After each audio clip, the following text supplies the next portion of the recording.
નમસ્કાર દર્શક મિત્રો, ગઈકાલે જ્યાંથી અધૂરી મૂકી હતી એ ચર્ચા આપણે આજે આગળ ચલાવી છે.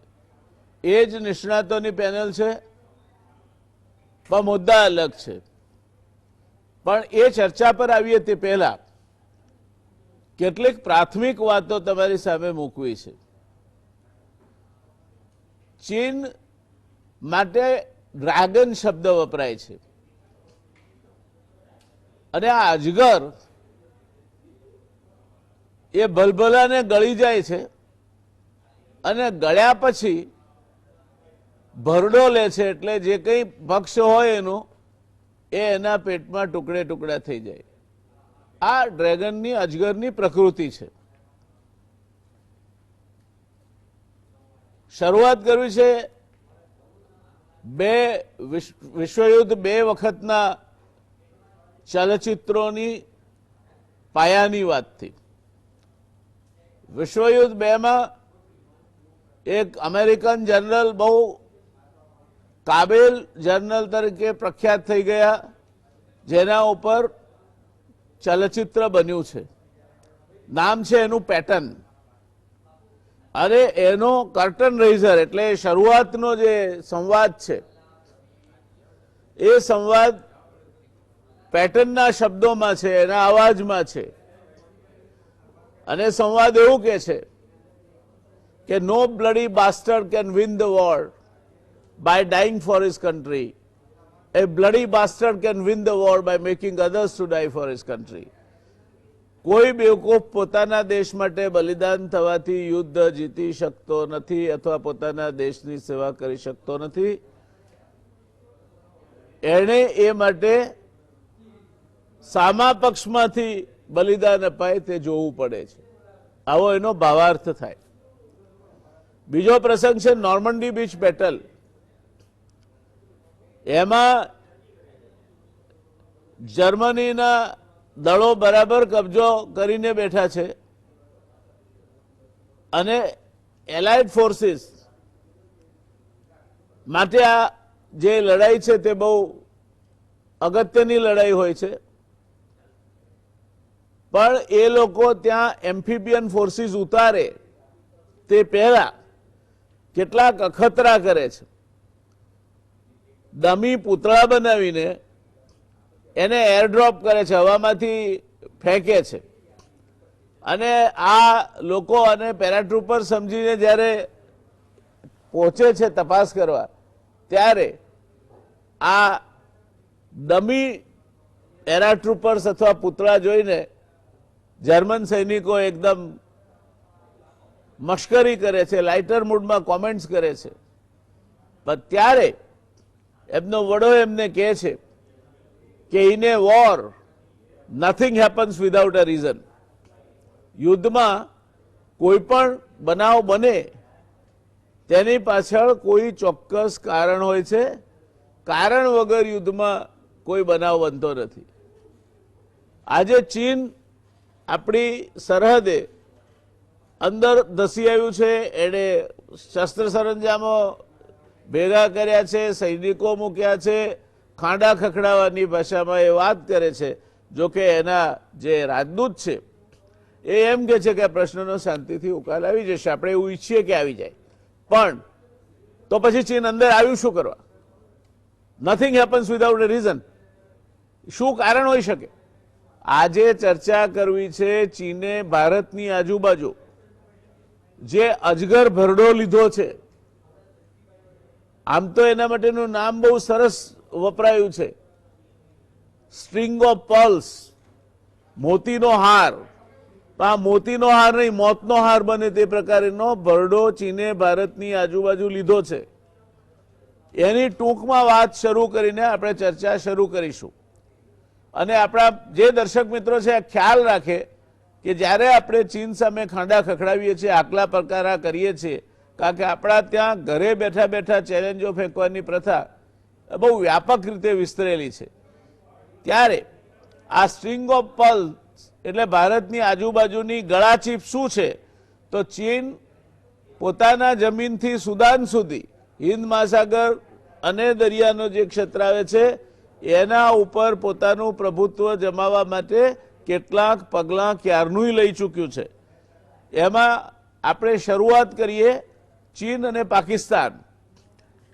પાકિસ્તાન આપણી સાથેથી આઝાદ થયું તે વખતે જે લડાઈ થઈ અને પાકિસ્તાન જેને આઝાદ કાશ્મીર અથવા તો પાકિસ્તાન ઓક્યુપાઈડ કાશ્મીર કહીએ છીએ, તેમાં અક્સાઈ ચીનનો જે ભાગ હતો એ ચીને કબજે કરી લીધો છે. ત્યાં $7 ટ્રિલિયન જેટલી રકમ ખર્ચીને એમણે ત્યાં આંતરમાળખાકીય સવલતો અને બીજું બધું વિકસાવ્યું છે. એટલે હવે પાકિસ્તાન ઓક્યુપાઈડ કાશ્મીર નથી દોસ્તો. જે કાશ્મીર આપણી પાસે નથી એ પાકિસ્તાન ઓક્યુપાઈડ કાશ્મીરનો એક નાનો ભાગ છે, પણ એનાથી મોટો ભાગ ચાઇના ઓક્યુપાઈડ કાશ્મીર છે. એ તમારી સમજમાં પહેલું જવું જોઈએ. ત્યાર પછી જ્યારે કારગિલનું યુદ્ધ થયું ત્યારે આપણે પાકિસ્તાનને નાથવા માટે, કારણ કે એ લોકો ઊંચાઈ પર હતા, એડવાન્ટેજિયસ પોઝિશન પર હતા, એને નાથવા માટે આપણી નેવીએ કરાચી ઉપર ધમધોકાર બોમ્બમારો કર્યો હતો અને કરાચીને ભીસમાં લીધું હતું. એના કારણે પાકિસ્તાનને ક્યાંક ને ક્યાંક કારગિલમાં સમાધાન કરીને પીછેહટ કરવી પડી. હવે ચીન ગ્વાદર પોર્ટ છે જે પાકિસ્તાનનું, એને વિકસાવવા માટે કારણભૂત છે. બીજા રસ્તાઓ જેને વન બેલ્ટ વન રોડ કહે છે અથવા તો સિલ્ક રૂટ કહીએ છીએ આપણે, એ વિસ્તારવાનું કામ ચીન કરી રહ્યું છે. એટલે લાંબા ગાળાની મહત્વાકાંક્ષા સિદ્ધ કરવા માટે ચીને પાકિસ્તાનને હાથમાં લીધું છે. પાકિસ્તાનમાં આંતરમાળખાકીય સવલતો કરે છે. તમને જાણીને નવાઈ લાગશે, હજુ બહાર એટલું બધું નથી આવ્યું, પણ અફઘાનિસ્તાન જેને આપણે આપણો મિત્ર દેશ કહીએ છીએ, ત્યાં ખૂબ મોટી કોપર માઇન ઉપર ચીન કામ શરૂ કરી ચૂક્યું છે. એટલે કાલ ઉઠીને અફઘાનિસ્તાનમાં રાજનૈતિક સમીકરણો શું હશે અને આ તાલિબાન સાથે સમાધાન થઈ જાય તો આપણે જે પૈસા ખર્ચીને જે કાંઈ પ્રયત્ન કર્યો છે એના પરિણામે આપણો ત્યાં હાથ ઉપર રહેશે કે ચીન રશિયા ત્યાં પોતાનો પંજો જમાવશે, એ પ્રશ્ન હજુ સમજવાનો બાકી છે. ત્યાર પછીની વાત કરીએ તો પાકિસ્તાને ઘણી જગ્યાએ નેવલ બેઝ ઊભા કર્યા છે અને એ નેવલ બેઝ થકી એ વિશ્વમાં છવાઈ જવા માંગે છે. પહેલો વાત હું કરીશ મલાક્કા સ્ટ્રેટ, મલાક્કાની સામુદ્રધુની. ત્યાં એક બાજુ મલેશિયા છે, એક બાજુ સિંગાપોર છે. વ્યૂહાત્મક રીતે ભારતીય નૌકાદળનો એના પર સારો કબજો છે અને એના કારણે આપણે 1971માં જ્યારે પાકિસ્તાન સાથે ચડાઈ થઈ ત્યારે ચીનનું નાક દાબી શક્યા હતા કે મદદ કરવા ન આવે, કારણ કે ચીનનો 80% ક્રૂડ ઓઇલનો જે પુરવઠો છે એ આ મલાક્કા સ્ટ્રેટમાંથી પસાર થાય છે. એટલે ત્યાં પણ ચીનની હાજરી છે. બાંગ્લાદેશ, ત્યાં ચીન 2400 કિલોમીટરની ગેસ પાઇપલાઇન નાખે છે અને એનું જે અરબી સમુદ્રમાં ખુલતું પોર્ટ છે એને ડેવલપ કરવા માટે ચીને ખાસી નાણાકીય સહાય આપી છે. અત્યારે મેરીટાઈમ ડેવલપમેન્ટ એટલે શાંતિના સમયમાં વાપરવા માટેની વાત કરે છે, પણ યુદ્ધના સમયમાં પણ એ વાપરી શકાય. આ જ પ્રકારનું રોકાણ બાંગ્લાદેશમાં ચીન કરી રહ્યું છે અને તમને કદાચ ખ્યાલ હશે કે ચીનમાંથી જે ટેક્સટાઇલ ઉદ્યોગ શિફ્ટ થયો તે મહદઅંશે બાંગ્લાદેશ ગયો છે. આગળ વધીએ. આપણા જે દરિયામાં ટાપુ છે આંદામાન નિકોબાર, ત્યાં પણ ઓસ્ટ્રેલિયાનો છેલ્લો છેડો એની બિલકુલ નજીક ચીને પોતે પોતાનું થાણું ઊભું કરી દીધું છે. એટલે આંદામાન નિકોબાર ટાપુના ઉત્તરે આવેલ કોકો આઇલેન્ડ જે વ્યૂહાત્મક રીતે બહુ જ અગત્યતા ધરાવે છે, ત્યાં પોતાનો મિલિટરી બેઝ ચીન ઊભો કરી ચૂક્યો છે. ચીને બાંગ્લાદેશમાં ખૂબ મોટું રોકાણ કર્યું, એની વાત કરી ગયા. ચિત્તાગોંગ નજીક નેવલ બેઝ ઊભો કરવા માટે ચીન અત્યારે બાંગ્લાદેશ ઉપર દબાણ કરી રહ્યું છે. શ્રીલંકામાં ચાઇનીઝ કંપનીએ હનુમાનટોટા પોર્ટ વિકસાવ્યું છે. શ્રીલંકાની તે વખતની રાજપક્ષે સરકારે એને આ પોર્ટ વિકસાવવાના અને બીજા સુવાંગ અધિકારો આપ્યા છે, પણ ત્યાર પછી ત્યાં સત્તા બદલાઈ અને હાલના જે શ્રીલંકાના પ્રમુખ છે એ જે નેવલ બેઝ સ્થાપવાની ત્યાં ચીનની યોજના હતી એને અટકાવી દેવાઈ છે. ચીનની એક ન્યુક્લિયર સબમરીન, અણુ સબમરીન એ ત્યાં ડોકિંગ કરવાની હતી, એ ડોકિંગ કરવાની પણ પરમિશન નહીં આપીને શ્રીલંકાએ પોતાનું ભારત તરફી વલણ છતું કર્યું છે. પણ આ હકીકત તમારા ખ્યાલમાં હોવી જોઈએ કે શ્રીલંકામાં પણ ચીન પગપેસારો કરી ચૂક્યું છે. એનો એક મોટું બંદર ચીનની કંપનીએ ડેવલપ કર્યું છે, ચીનની કંપનીની પાસે છે. આ રાજપક્ષે સરકાર ના બદલાઈ હોત તો ત્યાં નેવલ બેઝ પણ ઊભો થઈ ગયો હોત. પાકિસ્તાન અને ચીન અત્યારે ખાસ નજદીક છે. ચીને બાંધેલું ગ્વાદર પોર્ટ એ એક નાની શરૂઆત છે. ચીન અને પાકિસ્તાનની નજદીકી આપણને ચિંતા ઉપજાવી જોઈએ. આફ્રિકાના દરિયા કિનારા પર, આફ્રિકન કોસ્ટ પર ચીનની ખૂબ મોટી હાજરી છે. તાજેતરમાં એક અહેવાલ આવ્યો છે કે ચાઇના પાકિસ્તાનમાં પૂર્ણ કક્ષાનું નેવલ બેઝ બાંધશે. આ માત્ર કેટલાક ઉદાહરણો છે. આના ઉપરથી દોસ્તો તમને ખ્યાલ આવ્યો હશે કે ભારતની ચારે તરફ ચીને પોતાના થાણા ઊભા કરી દીધા છે, નેવલ બેઝ ઊભા કર્યા છે, જે તે દેશોમાં પોતાના નાણાકીય રોકાણો મોટા પાયે કરીને પોતાના કમર્શિયલ ઇન્ટરેસ્ટ ઊભા કર્યા છે. અને આ બધા કારણોને લઈને ચીન ભારતની બિલકુલ જેને કહેવાય કે ગળાચીપ, I will not tell it as a string of pearls, એ મોતીનો હાર નહીં, પણ ચીન ભારતને ગળાચીપ આપીને ચારે બાજુથી વિટળાઈ રહ્યું છે. આ સંદર્ભમાં આપણે આજની ચર્ચા કરવાની છે. અને ત્યારે એ ચર્ચાની શરૂઆત કરવા માટે મારી સાથે ડૉક્ટર કેતનભાઈ શુક્લા અહીંયા સ્ટુડિયોમાં ઉપસ્થિત છે. 1986ની બેચના ઇન્ડિયન ફોરેન સર્વિસના અધિકારી અને ઘણા બધા દેશોમાં રાજનૈતિક કામગીરી સંભાળી ચૂકેલા, જવાબદારી સંભાળી ચૂકેલા કેતનભાઈ વ્યવસાય ડૉક્ટર છે, માઇક્રોબાયોલોજીમાં એમનો ખૂબ ઊંડો અનુભવ છે. જેટલી સરળતાથી એ આંતરરાષ્ટ્રીય સંબંધો ઉપર બોલી શકે છે, એટલી જ સરળતાથી એ કોવિડ પર પણ બોલી શકે છે. એવા કેતનભાઈને આપણે આવકારીએ છીએ. અને કેતનભાઈ, આ પરિસ્થિતિમાં અત્યારે જે ચાઇનાનું નાથુલામાં જે સૈન્ય અને બાકીની બધીના પણ હવે તો સેટેલાઇટ પિક્ચર્સ બહાર આવ્યા છે, કે જે તૈયારીઓ એણે કરી છે, એ અંગે આ સંદર્ભમાં આપ શું વિચારો છો? આપણે કાલે વાત કરી હતી કે ચાઇનાની ફોરેન પોલિસી, મોટાભાગના જે મહાસત્તાઓ છે, જર્મની, જાપાન, એ પોલિસી 50 વર્ષની હોય છે. એટલે ચાઇનાએ જે કંઈ કર્યું છે, 1990માં ચાઇના અને ઇન્ડિયા સાથે હતા, પણ કિસિન્જર અને નિક્સને જે ચાઇનાને ઓપોર્ચ્યુનિટી આપી એને એમણે ખૂબ સારો લાભ લીધો. અને એ લોકોનો જે ગોલ છે કે 2049માં એ લોકો નંબર 1 સુપર પાવર બનશે. સ્ટેટમેન્ટો આવે છે, હમણાં નવા સ્ટેટમેન્ટો આવ્યા એમ્બેસેડરના એના. ચાઇનાની એક બીજી ફોરેન પોલિસી રહી છે કે 5 ડગલા આગળ જવું, 1 ડગલું પાછળ જવું, ફરી જ્યારે ટાઈમ મળે તો ફરી આગળ જવું.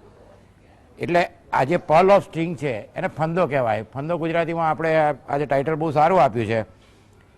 હવે ચાઇનાનું આ ખાલી એક જ દરિયા અને મેરીટાઈમમાં નથી, પણ એમણે જે રોડ બનાવવાની ઇનિશિયેટિવ લીધું છે. એટલે બે વસ્તુ છે આમાં. એક વસ્તુ છે કે ચાઇના મોટાભાગનો ટ્રેડ સી ટ્રેડમાંથી પુરાણા સિલ્ક રૂટ પર લઈ જશે.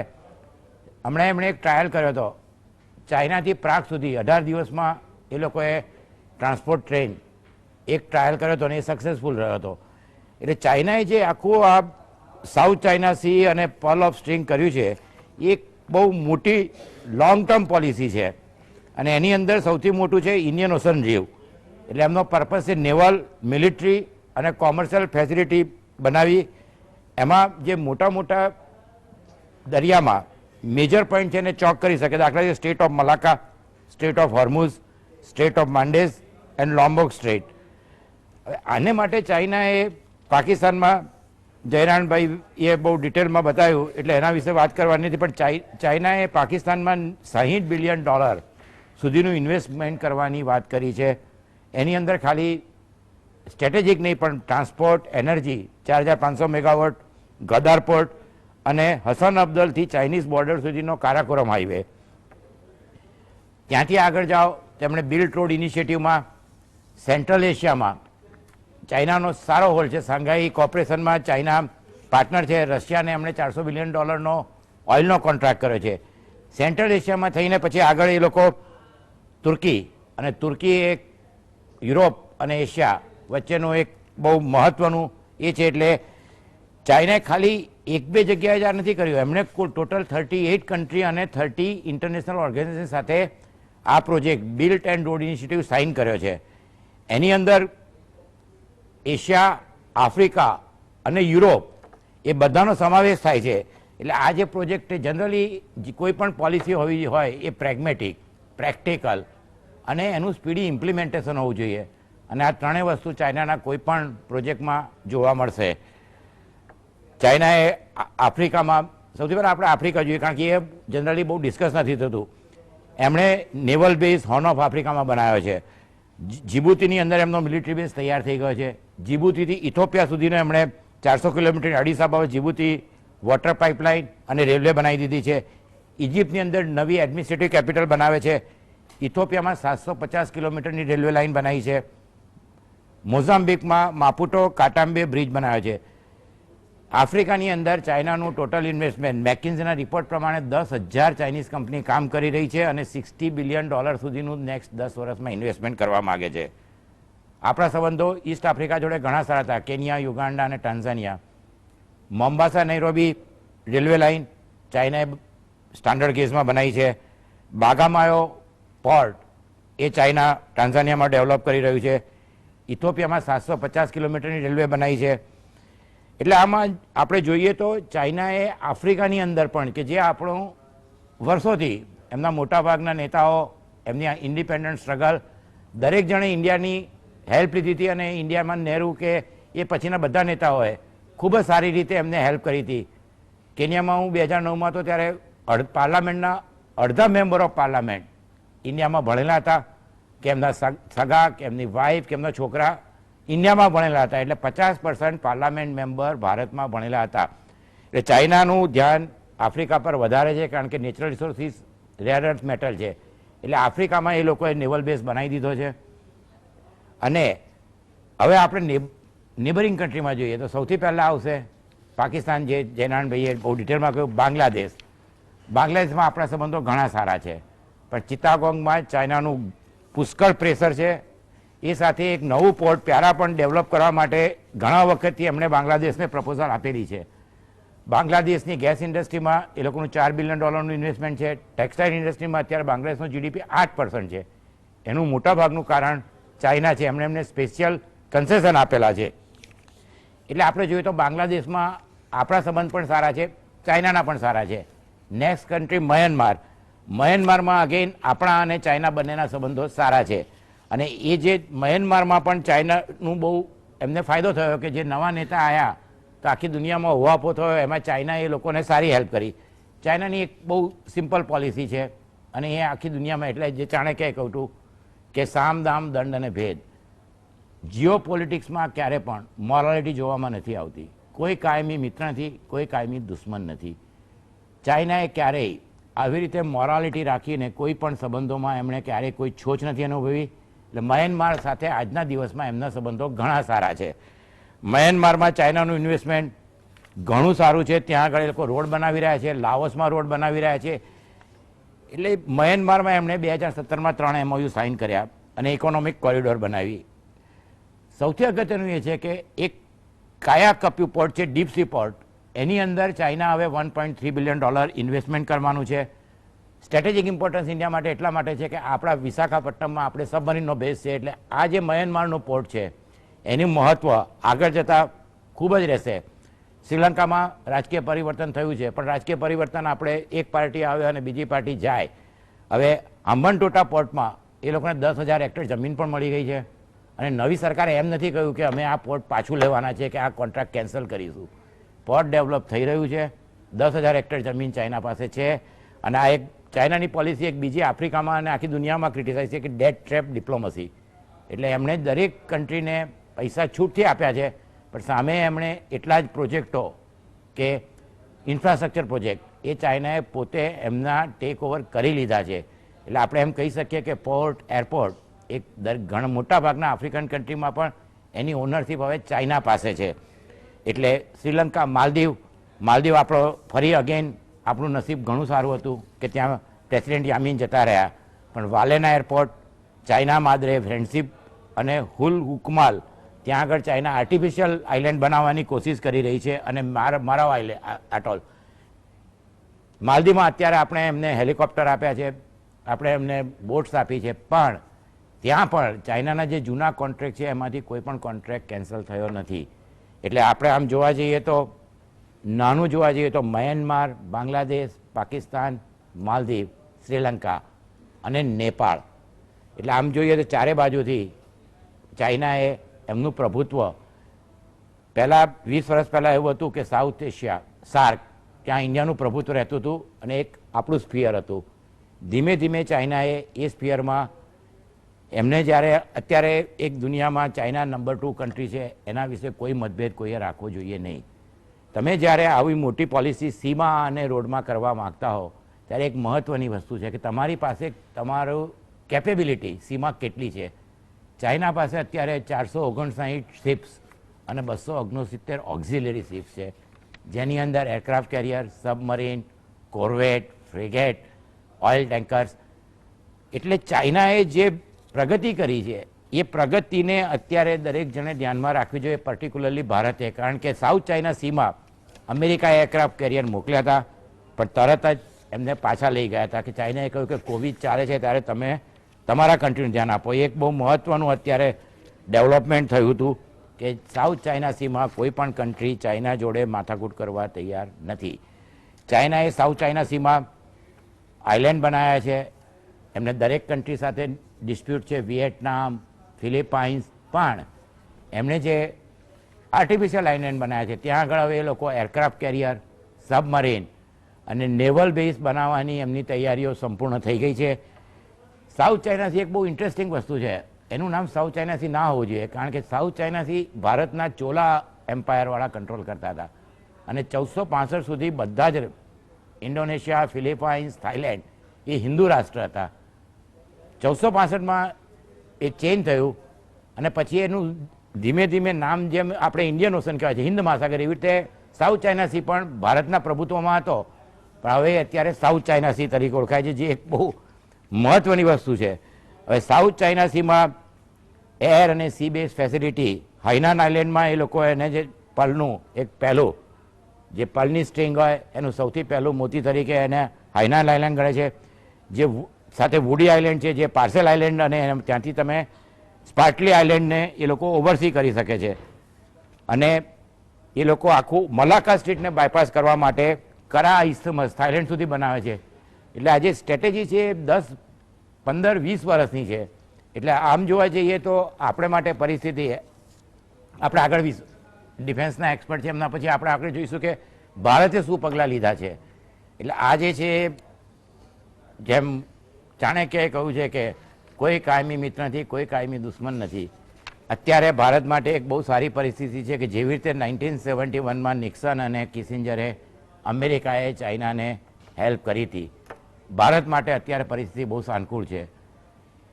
અગત્યની વસ્તુ એ છે કે જ્યારે એ લોકોએ ચાઇનાને જાહેરાત કરી એ જ વખતે એ લોકોએ તાઇવાનને મિલિટરીના એરક્રાફ્ટને સપ્લાય કર્યા.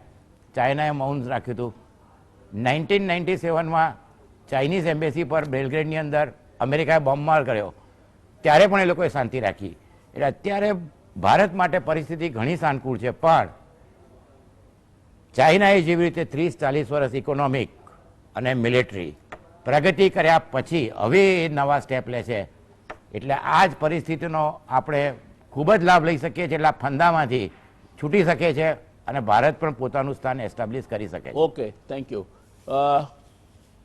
ઉત્પલભાઈ, હું સીધો આપની પાસે આવવા માગીશ કારણ કે ઘણી બધી વાતો થઈ જેમાં દરિયો, બંદર અને બંદરોની સાથે સાથે નેવલ બેઝ કે મિલિટરી બેઝ એ એસ્ટાબ્લિશ કરવાની વાત થઈ.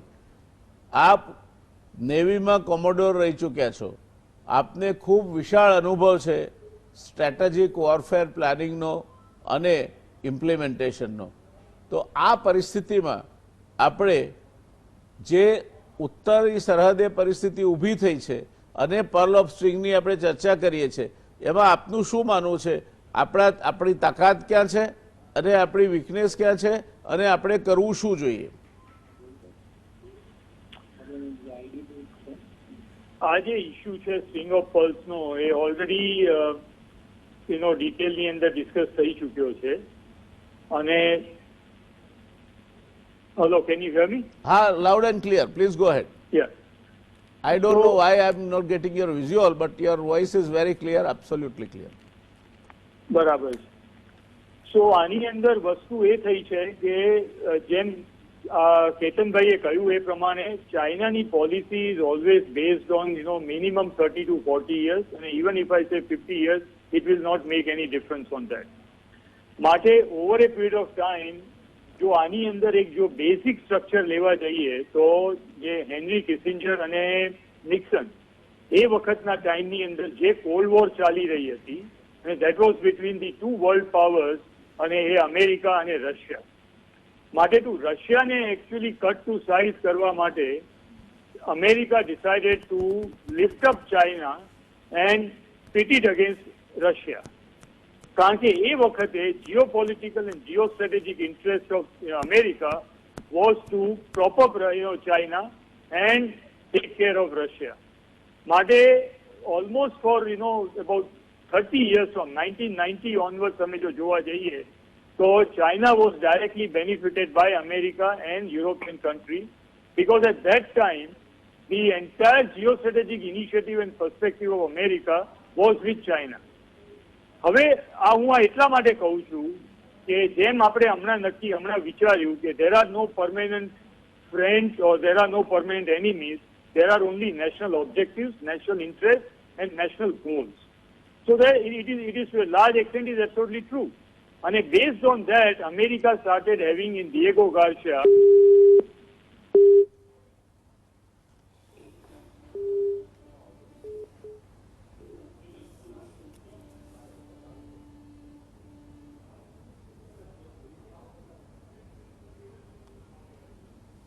હલો હલો હલો વિઝ્યુઅલ કેમ નથી આવતું? કેતનભાઈ, મને લાગે છે સંપર્ક કપાયો છે. હાજી. મેં કાલે જે ઉત્પલભાઈએ કહ્યું હતું એ શબ્દો હતા કે તમે જર્મન, જ્યુ અને ચાઇનીઝ,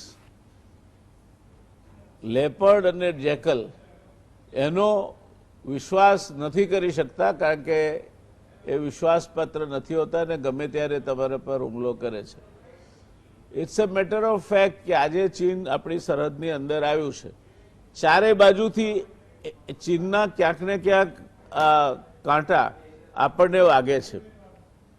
એ સંયોગોમાં જેમ અગાઉ મેં કહ્યું તેમ in A war or this kind of situation nothing is done without A reason. તો આ ચીને ઉત્પાત અત્યારે જે ઊભો કર્યો છે ને I would not accept the only argument of Covid.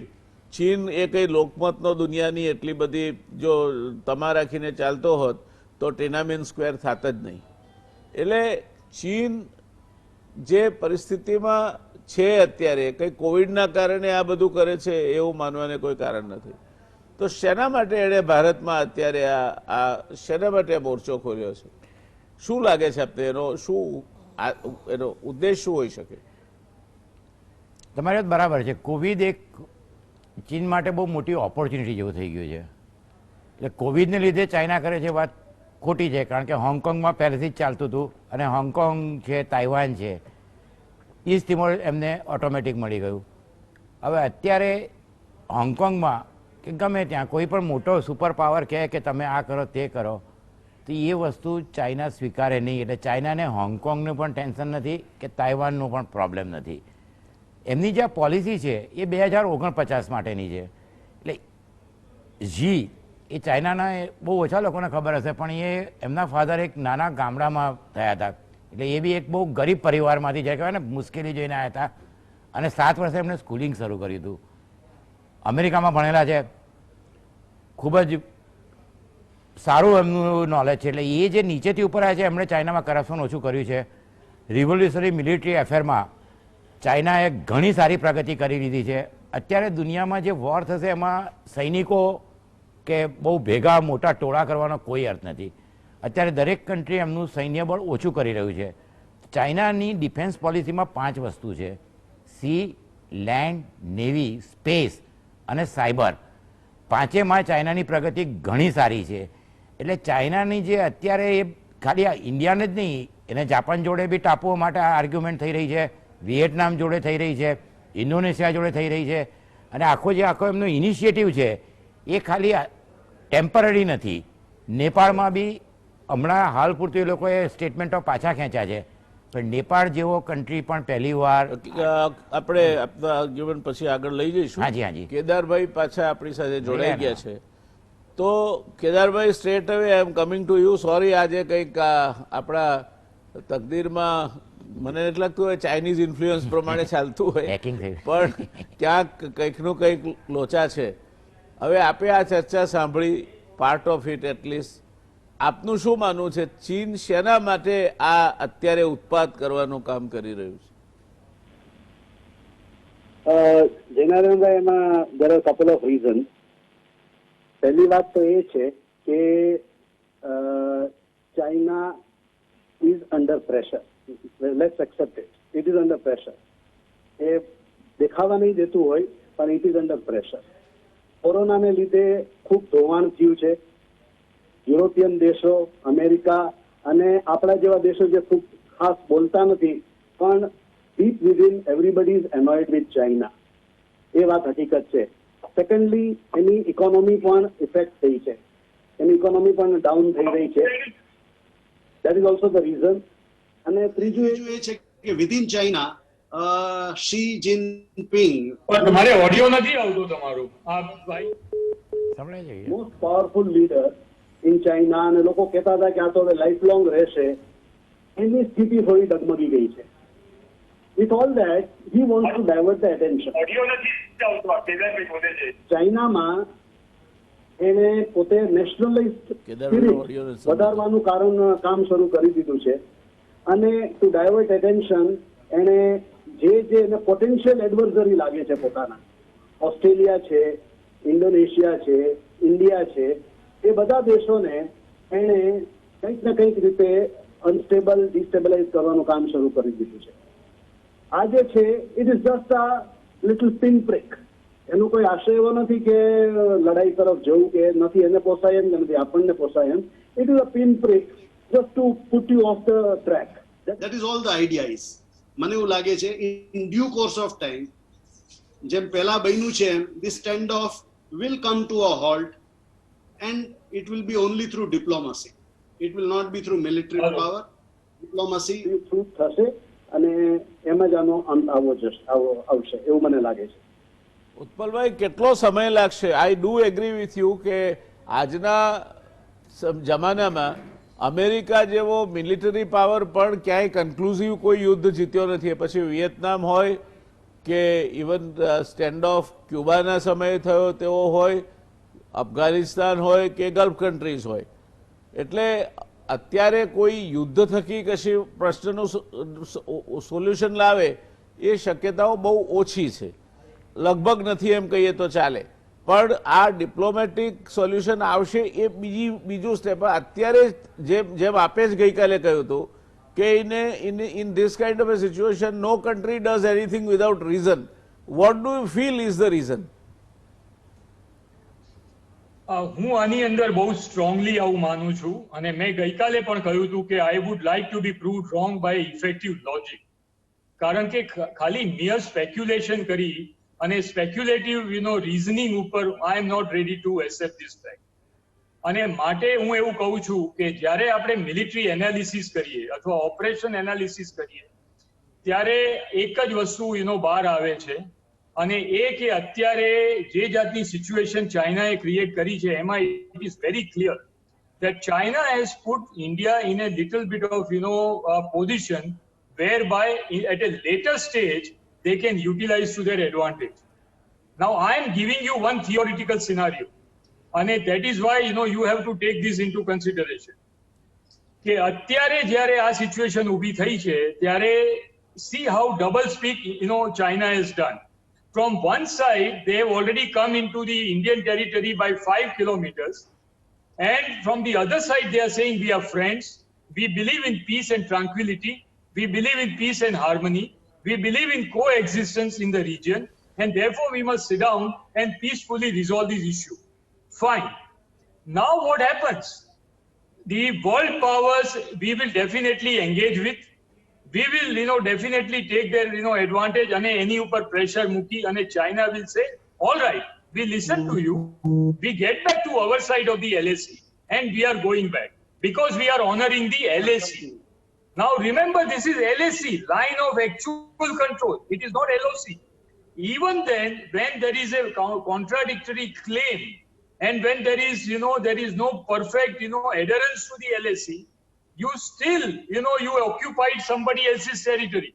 And now, as a gesture, you are going back because they say that we are responsible power, we are going back and we are de-escalating based on the world, powers and the other, the geopolitical scenario. Now imagine tomorrow we say that, okay, POK is ours. There is no doubt in that. And we must take back POK.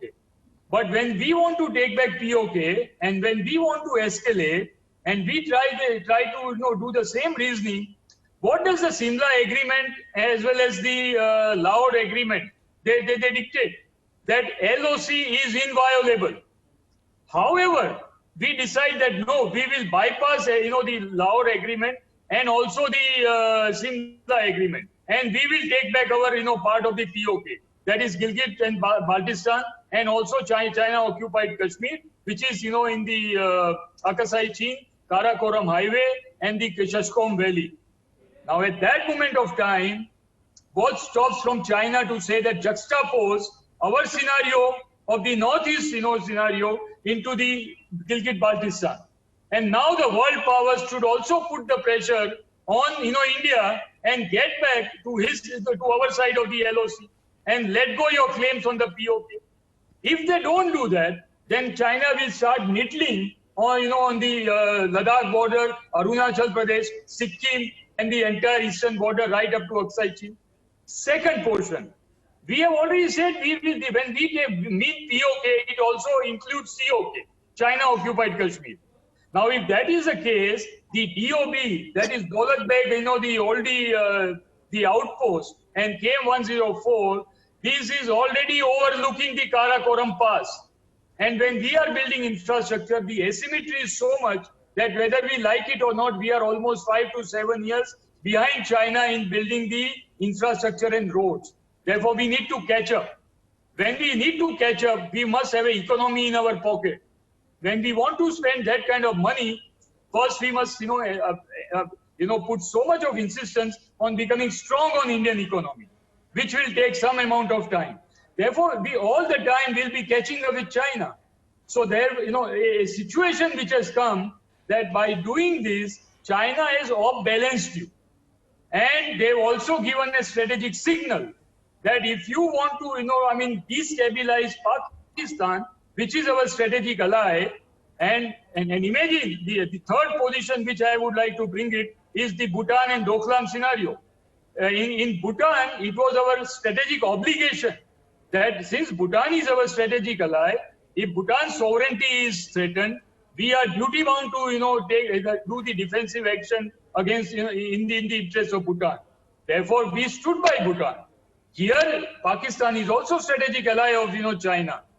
China has already invested $87 billion, not only in Gilgit-Baltistan, but also in Baluchistan. Therefore, when this kind of the scenario happens, including up to Gwadar Port is right in the mouth of the Persian Gulf, where almost about 70%, 75% of oil and gas passes through, which is of so much of importance not only to the European nations and America, but also to the Southeast Asian countries and the whole world. And state of Malacca is also dependent on the Persian Gulf. So Persian Gulf also provides the almost 90% of the oil, which also comes to the refineries in the Gulf of Kutch and in the hinterland of India.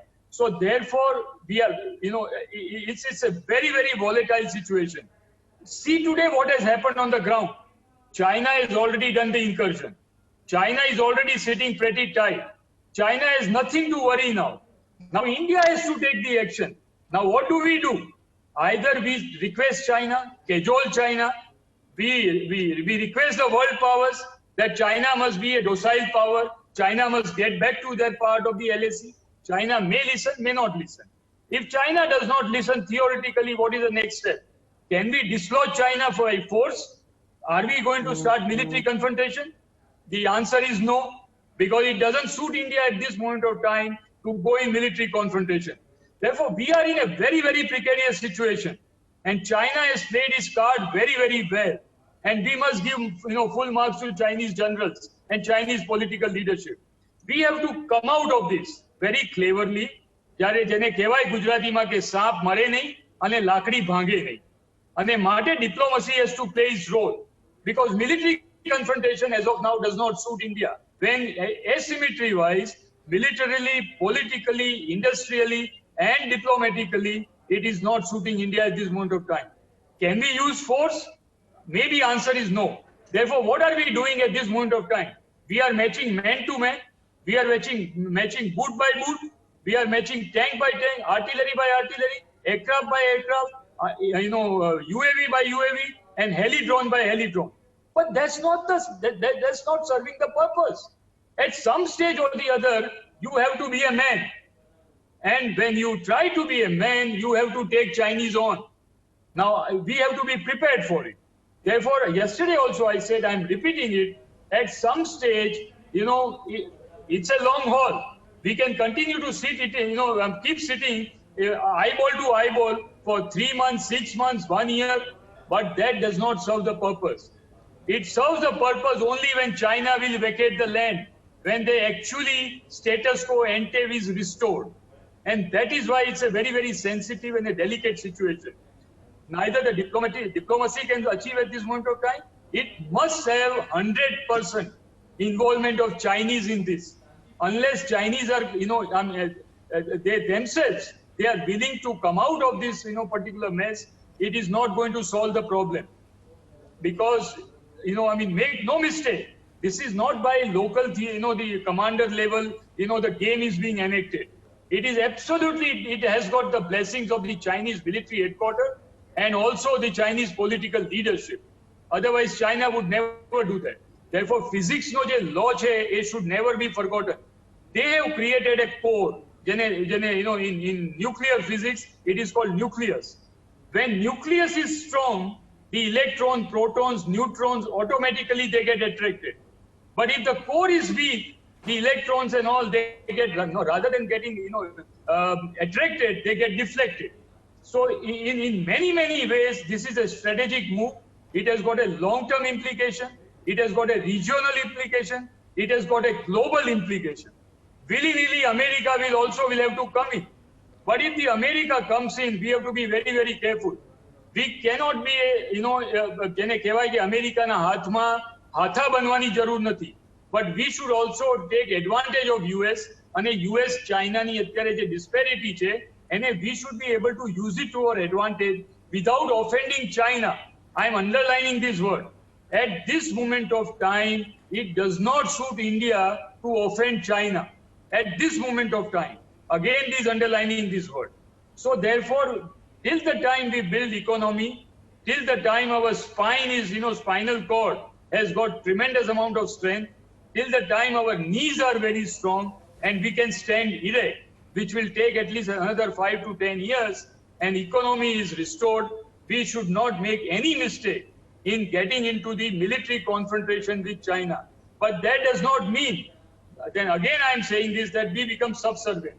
We must stand up, we must look into the eyes of the dragon, we must call their bluff, we must expose them, and we should never ever trust China and Chinese political leadership.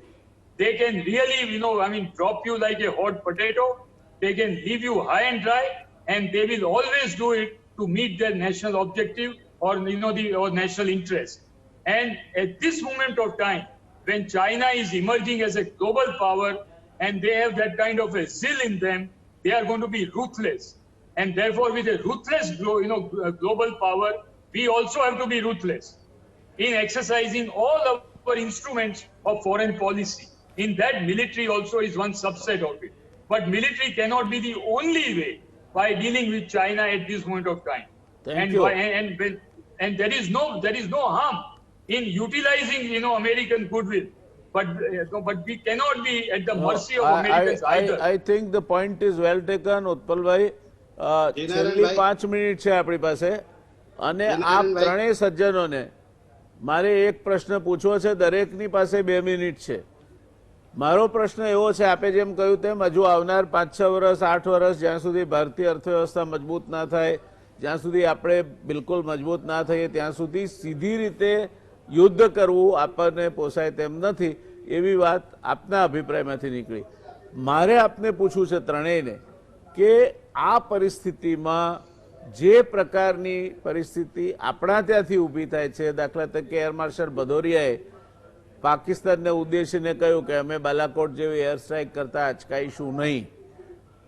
લાગે છે આપને કે આ પાકિસ્તાન ઉપર આપણે કોઈ દુસ્સાહસ ન કરીએ તે માટે ચાઇનાએ ઊભું કરેલું આ એક કાઉન્ટર બેલેન્સિંગ પરિસ્થિતિ હોઈ શકે? બીજું, આપણા દર્શક મિત્રોને હજુ પણ ખબર નથી કે જે આઝાદ કાશ્મીર કે પાક ઓક્યુપાઈડ કાશ્મીર કહેતા હતા એમાંનો ઘણો મોટો ભાગ ચીનની પાસે છે, એટલે એકલા પાકિસ્તાન સાથે લડવાથી તમારું આખું કાશ્મીર તમને મળી જશે એવું બનવાનું નથી. Please comment on this precisely. Each one of you have 2 minutes. Is that for me, sir? જયનારાયણભાઈ, You can decide your turn. Start with ઉત્પલભાઈ, પછી કેદારભાઈ અને છેલ્લે આપણા કેતનભાઈ. See, આ વસ્તુમાં અમે પહેલા પણ ડિસ્કસ કરેલું છે અને my views are very clear. પાકિસ્તાનમાં જે બાલાકોટ સ્ટ્રાઇક થઈ, it cannot set a precedence in India-Pakistan relations and dealing with Pakistan. Pakistan must be dealt with an iron hand at a tactical and operational level. And you can keep retributing Pakistan. Balakot strike was only just an ingress and an egress. અને એ વખતે પણ Indian government was so mature and so, responsible that એમનું જે statement હતું was very clear that we have not carried out an attack on Pakistan. We have not carried out attack on military installations. We have only carried out attack on the terrorists operating base in Balakot. Yes. માટે પાકિસ્તાન ઉપર Balakot strike કરવી એ one thing, and to launch a war, all out war on Pakistan, to physically displace Pakistan from POK and take and take physical possession or Yes. capturing Pakistan only by military means is a totally different thing. Well said. And that also when Well Pakistan is a said. nuclear enabled nation. I wish Utpalbhai I had more time. Little shorter answer from you, Kedarbhai. Jayanaరాయણભાઈ, before I give an answer, I wish to make one comment. I feel that we are giving far too much of weightage to China. There is no doubt China economically આપણા કરતા ઘણું strong છે, મિલિટરીલી strong છે, એ બધી વાત સાચી, પણ diplomacy એક જ રસ્તો છે એવું નથી. I would like to go for a hybrid approach where a military and diplomacy both work hand in hand. ચાઇનાને પણ weak points છે, એની પણ vulnerabilities છે. We know that. We can't discuss it here, but we can certainly put pressure over there. ડોકલામમાં શું થયું હતું? After 72 days, why did they back off? Because they knew that beyond this they cannot continue. એટલે એટલા પણ આપણે helpless નથી કે આપણે એને માટે બીજાની હેલ્પ લેવી જ પડે અથવા તો આપણે વેઇટ કરવું પડે કે આપણે ઇકોનોમિકલી સ્ટ્રોંગ થઈએ ત્યાં સુધી we'll have to just keep them in good humor. એવું નથી. There are ways and means. Yes, we don't take initiative, but if we are put in a corner, then we have our own ways to put them and make them realize that they need to back off. આ મારે said. ખાસ કહેવું હતું આપણે. Well said. Very well said. કેતનભાઈ. અને જ્યાં સુધી Balakot strike ની વાત Sorry, થઈ આપણે. sometimes again now, because Okay. કેદારભાઈ મારી પાસે સમય માત્ર 1 મિનિટ છે. આમાં એવું છે કે વોર થવાનો કોઈ ચાન્સ નથી. ટાઈમ લાગશે, કારણ કે આટલા અંદર ક્યારે આવ્યા નથી. એટલે આમાં બે વસ્તુ થશે. એક તો આર્મી અને સ્ટ્રેટેજિક જ્યાં જ્યાં બીજી કોઈ જગ્યાએ બી ઇન્કર્શન થઈ શકે, એટલે eyeball to eyeball we have to match. એટલે આમાં કંઈ બહુ મોટું ભયંકર ડિપ્લોયમેન્ટ થવાનું નથી. એટલે ઉત્પલભાઈ કહે છે એ રીતે એ જેટલું ડિપ્લોયમેન્ટ કરે એટલું આપણે કરવું પડશે.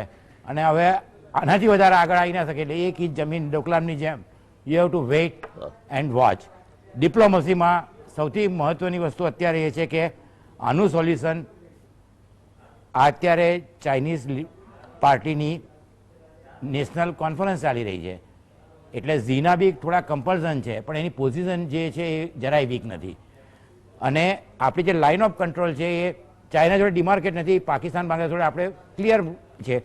એટલે અત્યારની પરિસ્થિતિમાં ડિપ્લોમેટિક વેમાં આપણે ઇન્ડિયાએ જે મોટા મોટા જે છે, એક તો ઇન્ડિયન ઓશનિયમ ઓર્ગેનાઇઝેશન છે. Thank you. I think we are running out of Yes. Time. એટલે diplomatically દર્શક solution આવી મિત્રો, ટૂંકમાં આ પ્રશ્નનો ઉકેલ યુદ્ધ નથી. પાકિસ્તાન સાથેના પ્રશ્નનો ઉકેલ પણ સીધે સીધું યુદ્ધ નથી. ચીન સાથે આ જે પ્રશ્ન ઊભો થયો છે એનો ઉકેલ પણ સીધે સીધું યુદ્ધ નથી, એવો નિષ્ણાતોનો લગભગ કોન્સેન્સસ જેને કહેવાય સર્વસંમત મત છે. ડિપ્લોમસી પણ જોઈશે અને આપણી જેને સ્ટ્રેટેજિક તાકાત કહેવાય, લશ્કરી વ્યૂહાત્મક આપણી તાકાત, તે પણ જોઈશે.